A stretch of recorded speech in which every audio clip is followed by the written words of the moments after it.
kicking? We are kicking. Are we kicking? Baby's big. So, there's nothing. Yeah, there's nothing. See, this is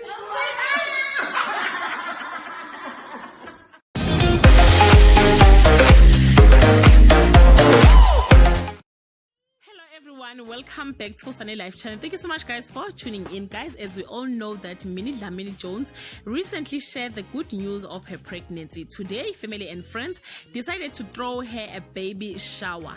Mom Kize, who called herself a godmother, shared a few snaps and hinted Mrs. Jones will be having a baby boy. And guys, you can see the decor. By the way, most people used to say when a woman is expecting a baby boy, she becomes very ugly. But guys, Minnie Dlamini is just an opposite of that superstition. As you see, Mugel is glowing, guys. Yeah, the baby shower was attended by Mam Dudu Khoza from Ukhozi FM, the former first lady Mam Thobeka Zuma, and many more. Once again, congratulations to Dlamini. Please send some love on the comment section, guys, and thank you so much for watching this video. See you on my next upload. Bye.